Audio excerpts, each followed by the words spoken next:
of the Republic of Turkey.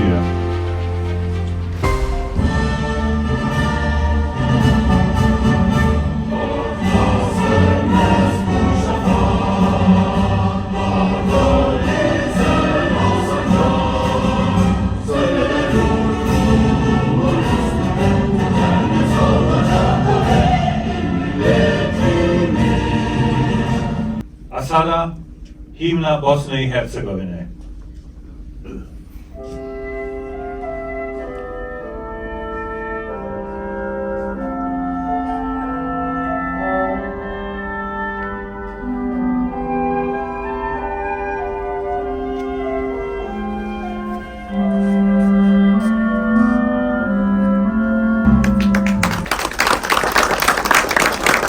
Please take your seats. Assalamu alaikum, dobro večer, good evening, welcome all.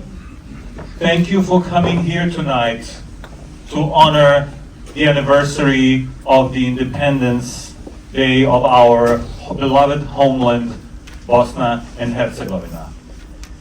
I would like to extend our gratitude to our gracious hosts, the members of the Turkish mission and the Turkish community here in New York, who graciously allowed us the use of this wonderful venue to host this event and this panel. I would like to introduce tonight's participants. First, we have with us a lovely lady. Her name is Amra Shavic-Reyes, who is a professor at Columbia University, an accomplished academic scientist and a researcher, and a very vocal member of the Bosnian community and a proud beacon of Bosnian intellect here in this part of the world, and also serving as a global member of the Bosniak Congress tonight with us. Amra, welcome and thank you for being with us.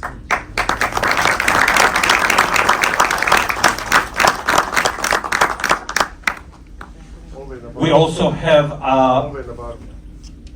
His Excellency Mr. Reyhan Özgür, Turkish Consul General here in New York for the Republic of Turkey, who has for years graced our events and our anniversaries with his presence. His particular strength is in security issues and NATO issues, so I think he's going to have a very interesting contribution to our evening's panel.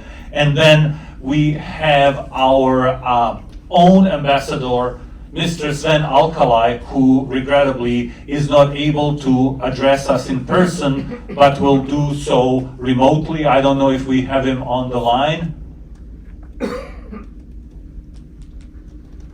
If he just wants to say hello. Ambasadore, dobro večer. Dobro večer Samo, svima vama. samo da vas pozdravimo, a onda ćemo vas za malo ukratko vam se obratiti da održite svoj govor. Jel se čujemo dobro? Čujemo se odlično. Super, jeste li dobri? Jesam dobro. Odlično, drago mi je. And we have Mr. Ibrahim Kurtulush with us, who is a prominent member and a representative of Turkish community and Turkish Turkish business community, also a great friend of the Bosnian community who has done tremendous work in bridging and bringing these two communities together. So I would like to invite Mr. Kurtulush to address this gathering and say a few words. Thank you.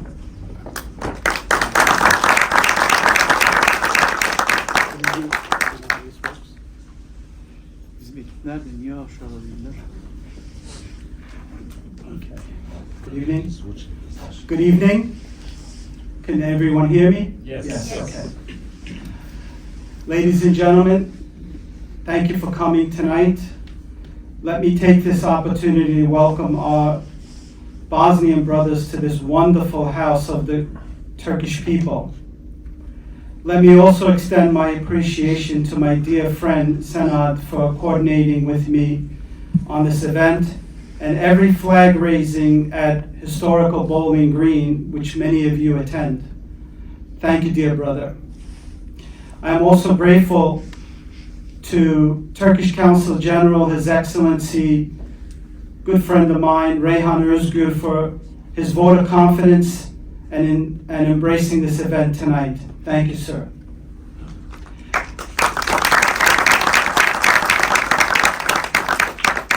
I am pleased to bring each of you warm greetings and brotherly affection of the entire Turkish community, which is represented tonight by the largest NGO, the Federation of Turkish American Associations, and the president, Ms. Gülay, for them also standing with us and with the Bosnian community. We thank you for being here. It is indeed an honor and great pleasure for me to address our brothers from the Bosnia-Herzegovina community on their 31st Independence Day. Tonight, we also commemorate with mercy and innocent Bosnians who were brutally murdered in Srebrenica and Jepa genocides, one of the most shameful and brutal events in history of humanity, and our martyrs who lost their lives on the way to independence. My mother's homeland of the Republic of Turkey and Bosnia-Herzegovina are intertwined with political relations, which are excellent and rooted with strong ties from historical, cultural, and humanitarian point of views. I cannot thank enough of our Bosnian brothers in running to the help of the Turkish people during the most devastating earthquake in Bosnia, sending a specialized rescue team to Turkey for taking on and a big monetary role in relief efforts during Turkey's desperate hours. We are well aware of Senad also leading this effort here. Again, brother, thank you very much.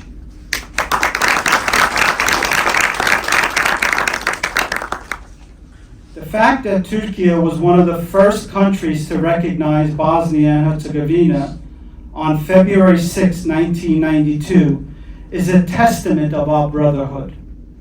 Since, with intensive mutual official visits at all levels between two countries, the relations are further developed and deepened. Despite all the injustice and unlawfulness that the people of Bosnia and Herzegovina have been exposed to in the past, the dedication they have shown to live together in peace and tranquility with their neighbors is really admirable. His Excellency, Ambassador Al-Khalaj, please hear me clearly. The Turkish people will never, ever accept a world in which Bosnia and Herzegovina's right to exist is denied.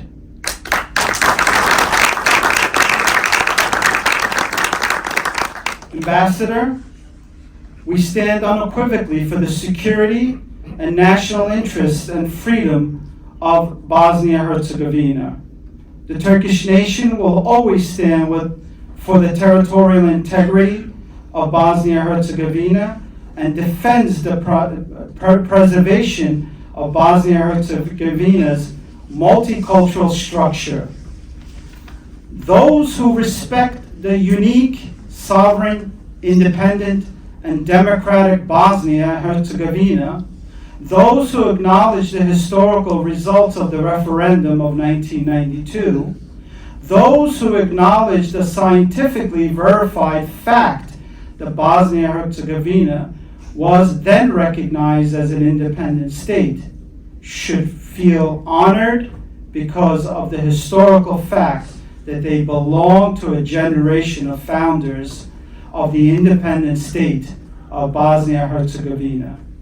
With regards to those who deny these facts, we will not plead with them, but rather just send them a message that Independence Day will forever remain a symbol of the great Bosnian state and her people. The Turkish community and the nation will always stand with our brothers of Bosnia and Herzegovina And tonight, I and the Turkish nation stand with you always. Again, congratulations and thank you for coming this evening.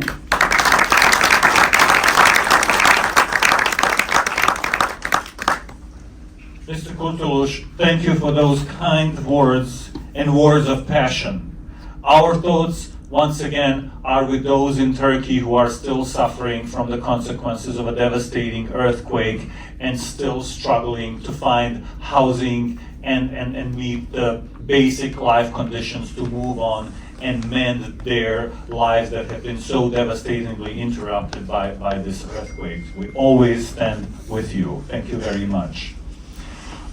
I just wanted to remind all of us, why are we here on this date and kind of at this very symbolic place across the United Nations building here tonight.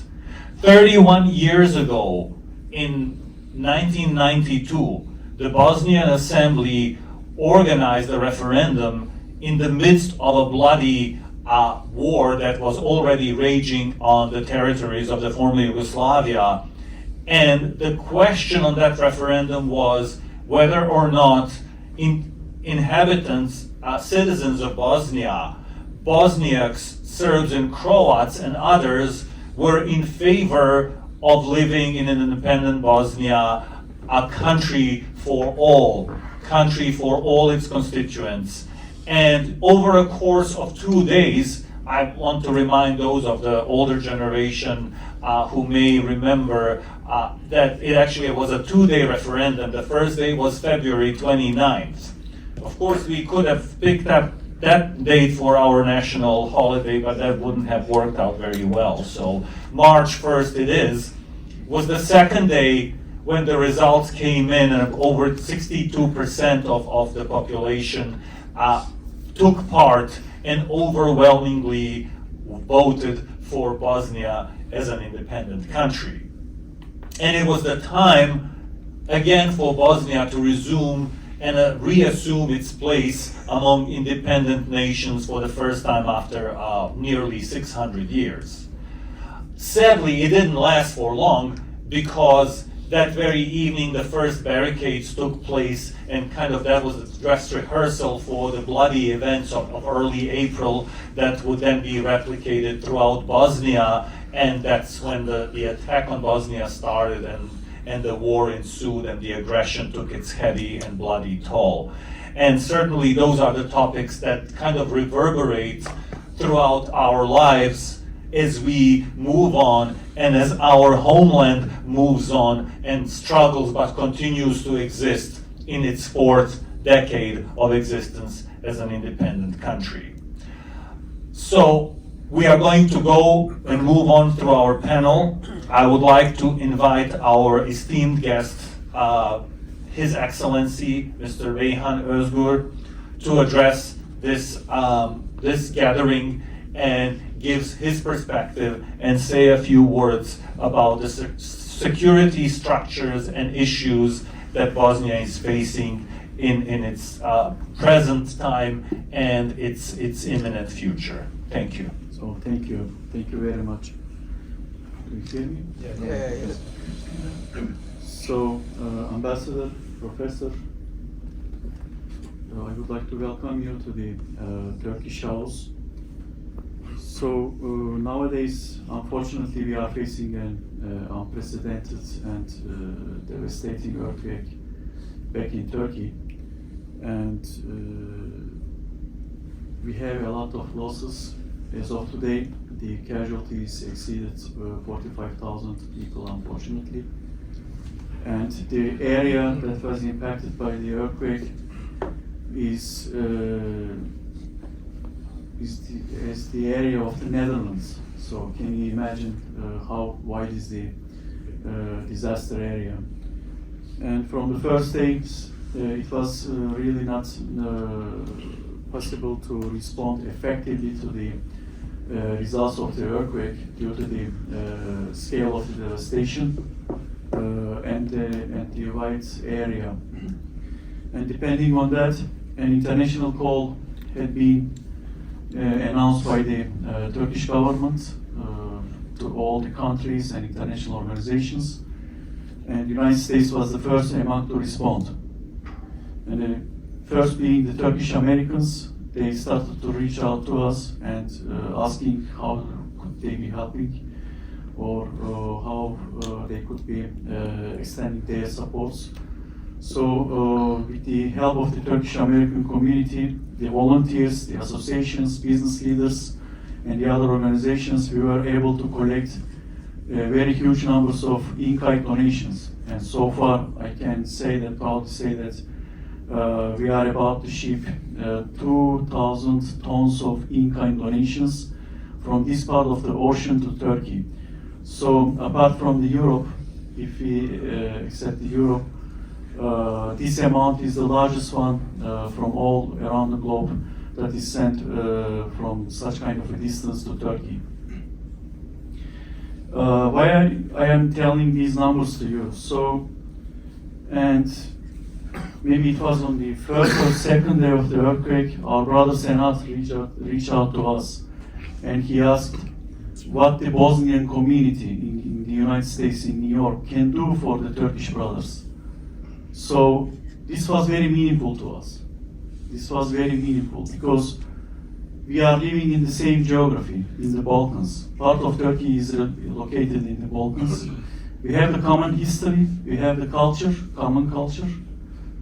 We have the similar security concerns in the region.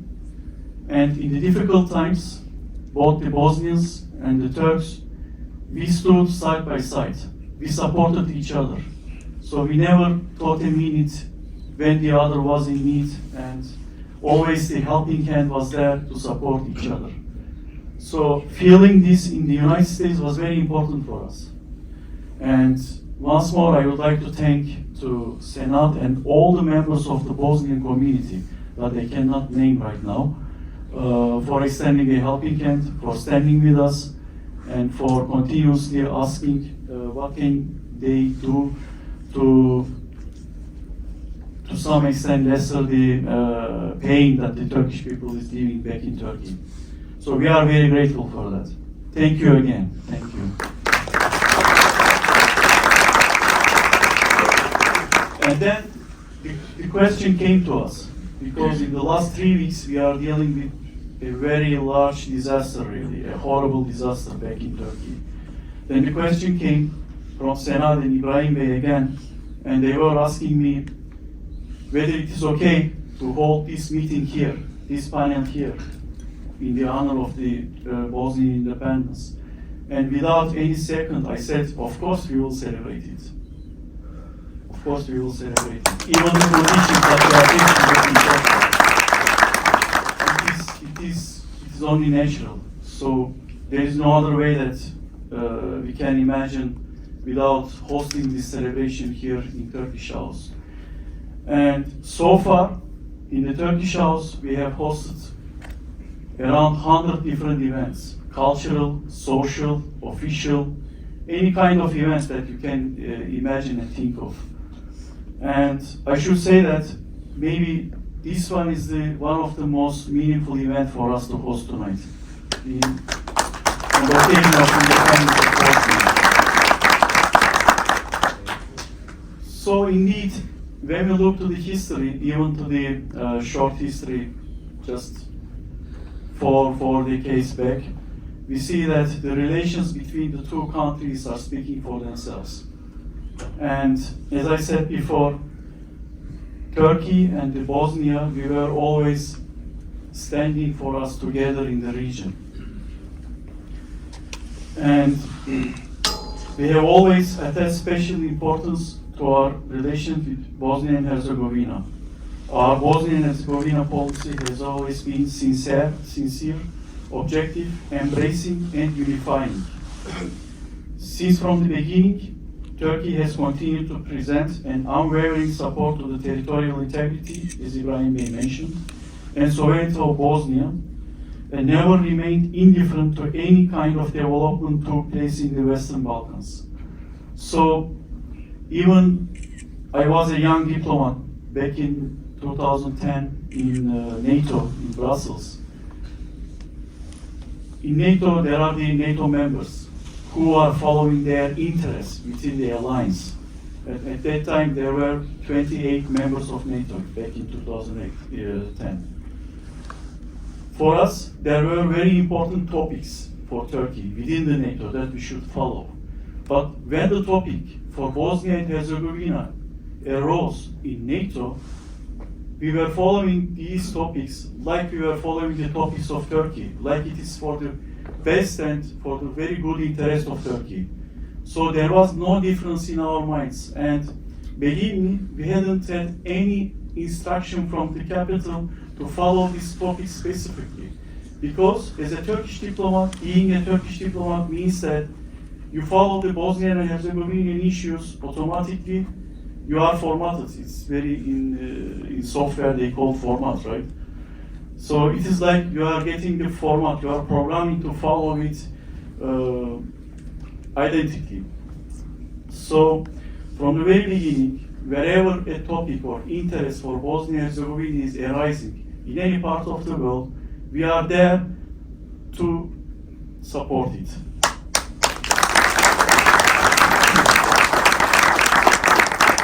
And such as there is maybe you heard about this Peace for EU for Altea, and Turkey is very much supporting this as well. We are also considering the integration of Bosnia-Herzegovina into Euro-Atlantic institutions. This means that we are supporting in the long term the membership of the Bosnia and Herzegovina to NATO. That's very important. Without Bosnia and Herzegovina's membership to NATO, without Bosnia and Herzegovina's integration into the Western security structures in the Balkans, we will not have a stable situation there. So that's why we are very much supporting the Bosnia's integration to NATO or membership to NATO. And lately, you know, the Macedonia has become a member to NATO, which is a great step as well for the overall security in the Balkans. Therefore, also we welcome the Bosnia and Herzegovina for being a granted European Union candidate status at the European Council Summit held in Brussels last year, right, just a couple of months ago. And we hope that the negotiations with the EU will start as soon as possible, and that the process will not fall victim to political motives as it has been the case for Turkey's journeys since decades. So maybe you are aware of the Turkey's EU candidate status, let's say long journey. So for many years, although Turkey is complying with the EU rules and regulations, with the EU norms, still with the political motives, especially with some specific countries back in Europe, still Turkey is not granted the relevant EU accession incentives, let's say. When it comes to people relations, two nations have been supportive to each other and never shy away from mobilizing what it can do in the face of disasters, be it floods or earthquakes. And I have a note here. In 2014, the Bosnian territories were hit by heavy floods. And back then, Turkey was among the first countries which offered these human and financial resources. Turkish people wholeheartedly prayed for Bosnian brothers and sisters. It was no surprise for us to receive sincere support of Bosnian people, including those living here in the US, as I mentioned, in the face of recent earthquakes that hit Turkey. So, I am from Izmir originally. I was born in Bulgaria, but I was raised in Izmir. And the mahalla that I was raised is indeed a Bosnian Turkish mahalla. Just our komşus, you understand, right? Komşus. Our neighbors, immediate neighbors. They were speaking Bosnian. And my parents, they speak Bulgarian, they know Bulgarian, though I don't know very well. We were living from the first day as if we are living for hundreds of years together. The culture, the language, everything is almost the same. So the bonds between the two nations, the Turkish and the Bosnian nation, there is no difference actually. It's a crystal clear, strong bonds between the two nations. And that's why there is always a support between Bosnians and the Turkish people when there is in need. And you maybe know there are many Bosnian people living in different parts of Turkey, being in Izmir, in Istanbul, in Sapanca, Adapazarı. So, and they are contributing enormously to the Turkish economy, to Turkish culture, to Turkish academia, to every part of the civil life in Turkey. Because they are the integral part of Turkish nation, they are our citizens. There is no difference. And of course, we are very grateful for the solidarity that you have shown for the earthquake, which constitutes one of the most precious signs of the unwavering friendship and brotherhood between us. And Bosnians continue to provide in-kind and financial aid for the disaster victims through both states and non-governmental organizations. And once again, I would like to thank the Bosnian organizations and their representatives for taking the initiative and collecting all the in-kind donations and monetary contributions.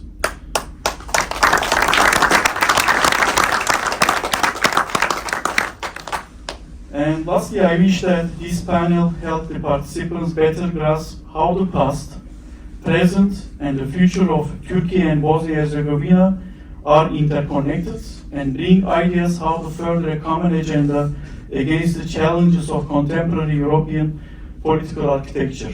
And once again, I congratulate you for the 31st independence, and I say that long live Bosnia-Herzegovina in unity. Thank you.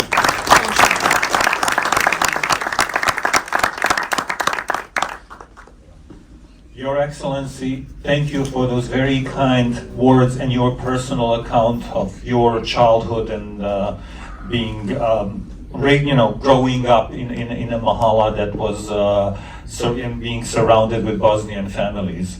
I know you were born in Bulgaria, and Bulgaria, incidentally, was the very first country that recognized Bosnia's independence, even before the referendum in end of February and March. Kind of a little trivia. Mr. Özgur always reminds me of those words by our Long Islander Teddy Roosevelt: speak softly and carry a big stick. And so he's a kind gentleman who speaks nice and softly, but knows the persuasive power of strong security systems. And we are certainly hoping that we'll be joining NATO soon, and that we will become a part of those security structures. I would now like to invite our ambassador, who I've known for many years, who for me will always be our Minister of Foreign Affairs. A fine gentleman, a true specimen of what Bosnia has to offer, an intellectual, a business person, a savvy people's person who has always sincerely and truly and accurately and without any compromise represented interests of Bosnia and Herzegovina and all of its citizens and all of its ethnicities and nation. So once again, Mr. Alcalay, thank you very much for joining us tonight, and you have the microphone and the podium. Well, thank you very much. I'm not sure, is this English, should we do the speech in English or in Bosnian? I don't know the majority of those Bosnians and Herzegovinian friends who arrived tonight. They speak English, there is no doubt, and also our Turkish friends, some of them, they know some Bosnian words, but I don't know how you want me to address. I can do it in both ways.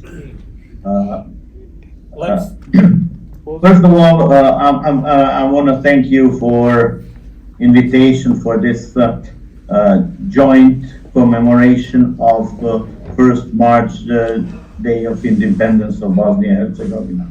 And as we know that this gathering is taking place in a beautiful mission of Turkey at the United Nations. And I would like to thank the Ambassador of Turkey, His Excellency Sadat Onur, and also General Consul Reyhan Ezgir for being very cooperative and giving us their premises for hosting this very, very important event. Peoples of Bosnia-Herzegovina didn't hesitate a second when this earthquake struck Turkey, and they didn't hesitate a second not to come in to help the Turkish brothers and sisters in such a difficult situation. We sent our teams who were trained with the dogs to find survivors, and they succeed to bring about 10 to 15 people under the rubber few days after the earthquake, which we should definitely commend them. And that's why what the Consul General was speaking as well, that the friendship of the Turkish and Bosnian people is something which is a bond, very strong, and it lasts for centuries, and it's always there.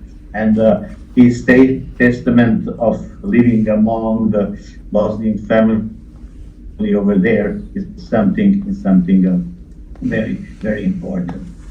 And I'm also happy to have the support of an organizer, Senad and Damir, for this event, and our also Bosnian friend who she is here, this Amra, to help us celebrate together. She's a committed lobbyist working for Bosnia-Herzegovina tirelessly, writing, communicating with the communities in the US.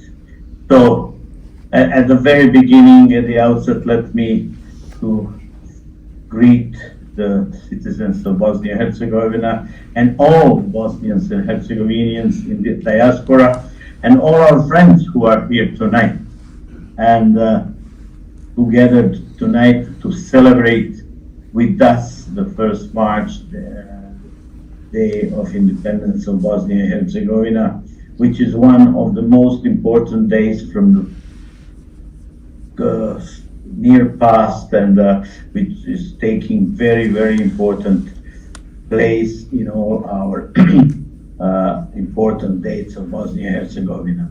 As it was mentioned before, the referendum took place on the February 29, because that was that year when February has 29 days and the 1st March. So Bosnians and Herzegovinians came out the referendum, and with the overwhelming majority of 64% voted for referendum for independence of Bosnia-Herzegovina. Out of all these 99.7% gave the vote for independent Bosnia-Herzegovina. And this triggered a number of international moves. That the EU recognized Bosnia-Herzegovina on the 6th of April. The next day, United States did the same, which opened the way for Bosnia to join United Nations, and that happened on the 22nd May the same year, together with Slovenia and Croatia, when the flags of our 3 countries were raised on the poles of United Nations that day. But unfortunately, those happiness has been interrupted with a brutal aggression on our country, for what generations of Bosnian and Herzegovinians together created through history. And we, in that battle, we suffered big losses and in the population, destruction of the country. But with a perseverance of our people, bravest, and to defend our country, to defend our independence. Will stay there, and it has been well known in the world, and it stays. So the victims of this aggression make us to have a everlasting memory and continue doing us to preserve this independence, and because in the name of hundreds, thousands of people who died, and I think that's our duty to preserve. Of this 31 years of from independence, I had a privilege, and in a way obligation, but it's more privilege, that for 30 years to work for Ministry of Foreign Affairs and at other functions in Bosnia-Herzegovina and the international organization. I was a clear witness of brutal aggression on Bosnia-Herzegovina, siege of Sarajevo, the longest siege in the modern times, shelling Sarajevo, sniping innocent civilians in the city which was besieged, embargo on arms, which was such injustice in arms embargo on Bosnia-Herzegovina, which is contrary to the UN Charter, not giving us God-given right to defend ourselves. And then we have to mention this protected zones, which were anything but protected zones, and we are aware how destruction and killing of the people in Žepa, Gorazde, and finally genocide in Srebrenica in July '95. So those were the elements which followed immediately after the proclamation of independence. That is very important, that today we are commemorating this day throughout the United States of America, which is defending sovereignty, territorial integrity, and preserving Bosnia-Herzegovina as a whole. We are, as mentioned here, Bosnia-Herzegovina got a candidacy status this year. I might say, maybe as a diplomat I shouldn't be saying, but it's not so deserved, but maybe international geopolitical situation, what's happening, made it happen that we got this candidacy status. We should use the best of it and move on these 14 priorities in order to open some chapters of UN, EU acquis. So I think it is a very important, it's a good chance we should not miss. On the other side, we see that in our documents, in our law, in our policy for until 2023, the main target besides EU is also joining NATO. I remember when, and someone says that, I think it's Mr. Rehan mentioned that he was a young diplomat 2010 in NATO, if I'm not wrong. That year I was a foreign minister, and in Vilnius, Bosnia was given membership action plan status. It was limited because of the state property, but since 2010, we didn't move much in that direction. There are obstacles we see from the people in Republika Srpska, but I think that's one of the priorities should be because we should be a member of NATO, to go under the NATO umbrella in order to prevent any aggressions towards Bosnia-Herzegovina because the plans for our neighbors to create greater Serbia or greater Croatia is not off the table.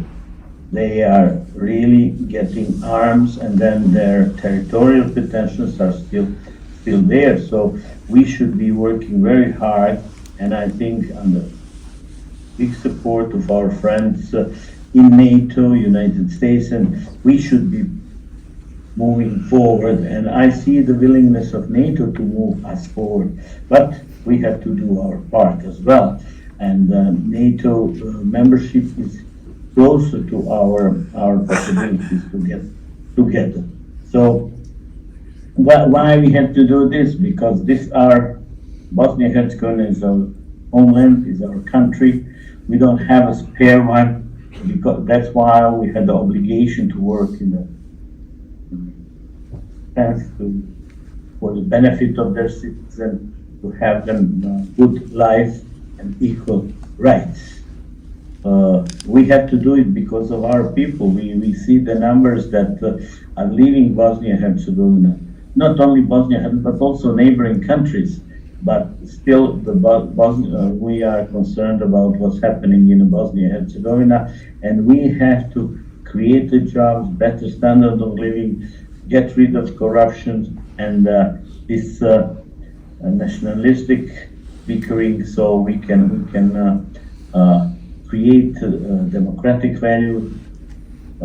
We can create the rule of law that young generation can abide by, because we have many talented young people. Wherever they go, I see this in the US, wherever I see in the universities, among first 10 best students, at least there are 2 Bosnian students. Not to tell them when they work and being doctors, surgeons, entrepreneurs, they succeeded in the US. They are doing the great job. So I think we have people who can benefit to Bosnia, and if they stay. We see that the situation prevent us is coming and rejecting from the smaller entity, Republika Srpska, from all level of the politicians. They are trying to slow down Bosnia-Herzegovina, to prevent us moving to NATO, by creating additional blockage of the system, not participating in state institutions, and in order to move together on this 1st March to celebrate it. And I had an opportunity to see that, unfortunately, my colleagues, ambassadors who come from the Serbian entity, they signed a letter. They don't want to commemorate the 1st March as a day of independence, and they rejected the instruction of the new foreign minister. So this is something that is preventing us to move forward in every direction. Thank God, Bosnia-Herzegovina has a great standing, I can tell, among the international community. I can tell from the position of the United Nations, where I see in the General Assembly where we debate. But I think if we don't have these obstacles, that we would be further moving towards NATO and EU. So therefore, with no longer ado, I would like once again congratulate all the citizens of Bosnia-Herzegovina from bottom of my heart. Happy Independence Day of Bosnia-Herzegovina. Long live Bosnia-Herzegovina. I wish you peace, all good, happiness, and joy. Thank you very much.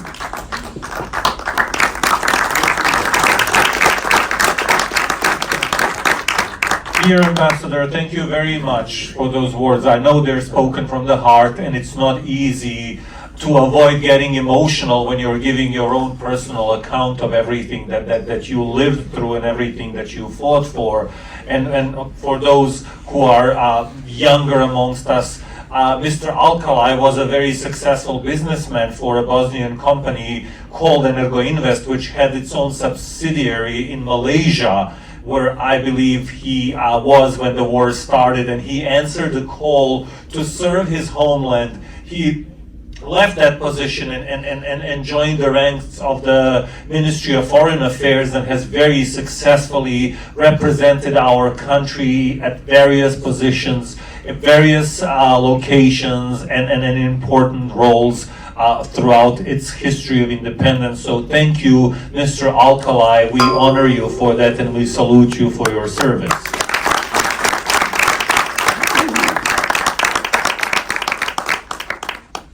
And now we're moving away from kind of diplomatic, dry speeches to a more personal account of a fine lady who represents the best among us. She is an intellectual, she's a writer, so she's an artist and a scientist. She's a teacher. She is a true jewel of Bosnian intellect, and has been representing proudly her community since, for decades since she's been here in New York.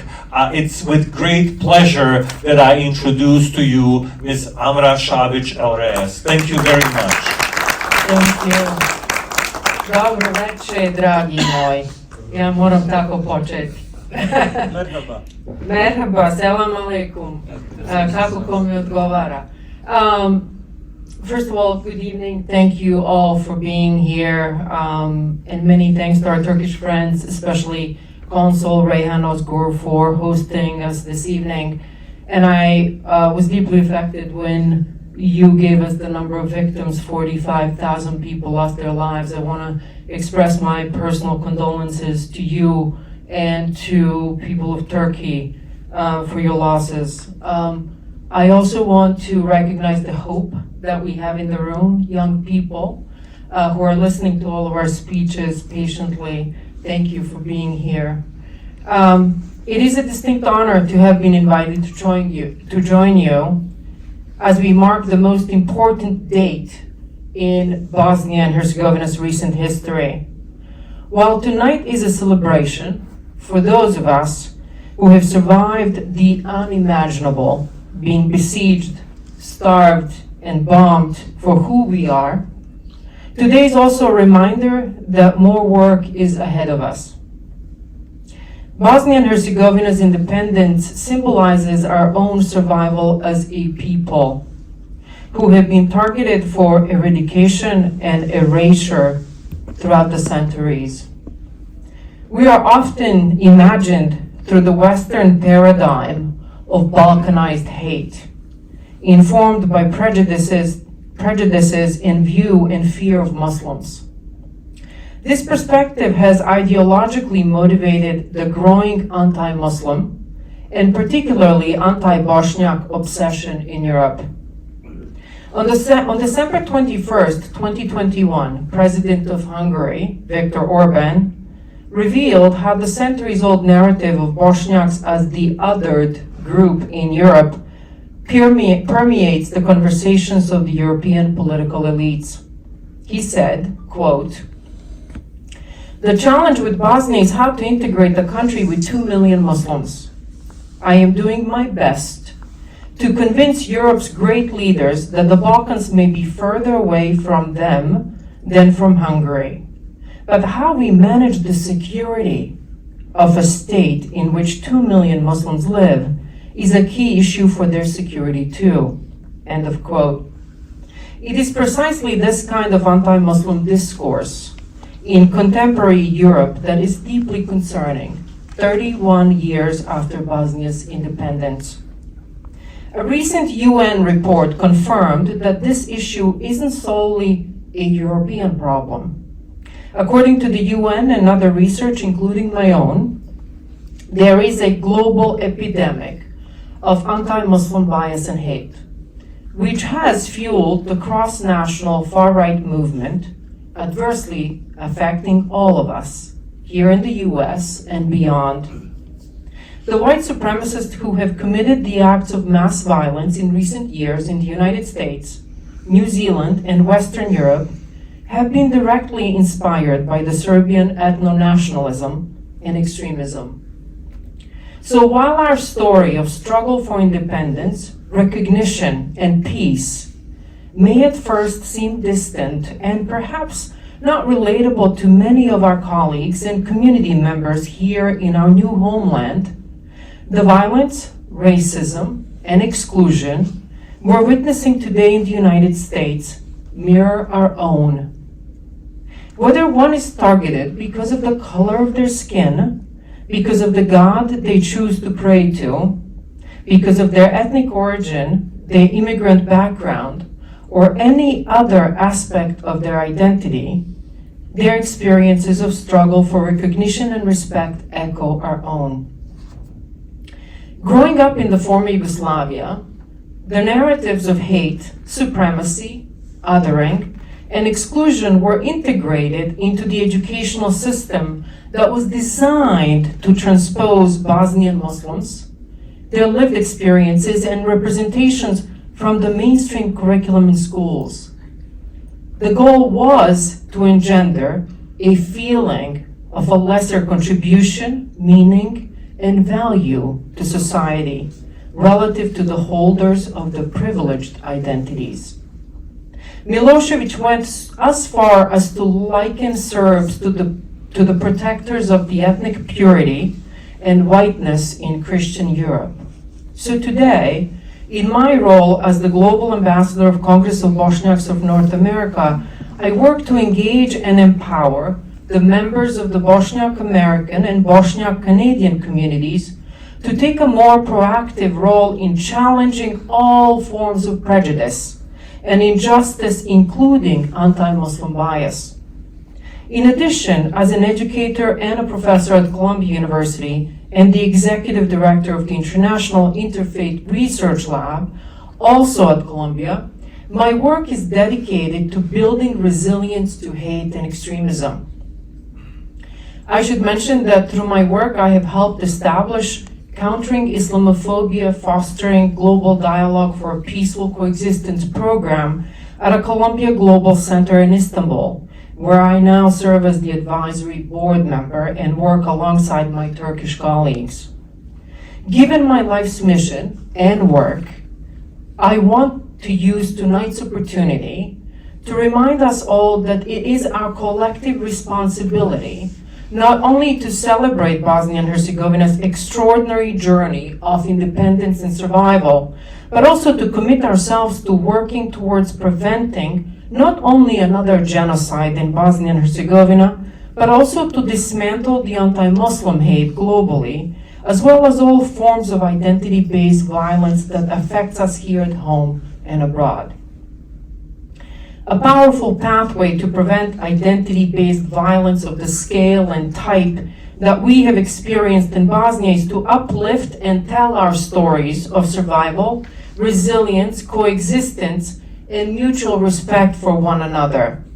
To give you an example, at Columbia, we are creating an animated and educational series for educators and students in the US that tells the remarkable story of the Sarajevo Haggadah and its protection throughout history by Bosnians of different faiths. In fact, I invite you all to join us for this special event we're hosting with the members of the Bosnian Jewish and Muslim communities on March 20th at Columbia. Our work will celebrate the story of the Sarajevo Haggadah and our shared common human values.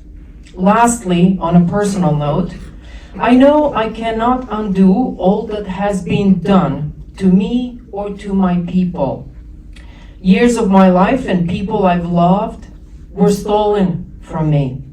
But other elements of who I am and who we have become as a community grew stronger, more resilient, and determined. We have rebuilt our lives and empowered ourselves through education and success after surviving genocide. So for those of us who are Bosnians and Herzegovinians here tonight, we owe it to ourselves, to our history, to our future generations, and especially to our friends, classmates, and relatives who have been raped, killed, and tortured simply for who they are, to make a difference. They will never have their chance to tell their stories, but we can tell ours. And we must mobilize in the ways that ensure peace and prosperity for all, irrespective of our faith, race, or ethnicity. As I end, once again, I wish you and Bosnia and Herzegovina happy Independence Day. Thank you.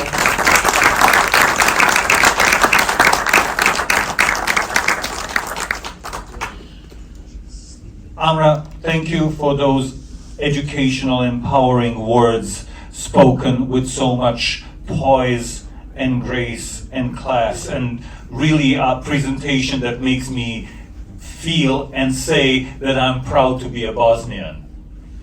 As I always say, we are all ambassadors, not just Mr. Sven Alkalai. We are all representing Bosnia and our country, our homeland, and our heritage wherever we go. Whether we live here, whether we go, I just went to Canada last week and I was proud to introduce myself as Bosnian. Wherever you go, you serve as ambassadors of your homeland. So always be mindful of that and serve your homeland with pride. And always remember to be witnesses for those whose voices were silenced, whose ability and rights were denied, and they are no longer able to speak for them. That's our solemn duty and our heritage that we have to carry with ourselves. I was trying to figure out what to say tonight. Really, I'm supposed to be addressing this gathering as well, and everything that came to mind was some sort of a problem, a worry, a trouble, a concern, anxiety related to what's awaiting us in the future. And I from whatever perspective I would try to look at it, simply didn't work. I then remember the words of our great Dino Merlin, who said, a ja imam tebe, ružo moja, tebe jednu, sto nespokoja. And troubles will be there. Troubles are with us. That's our DNA.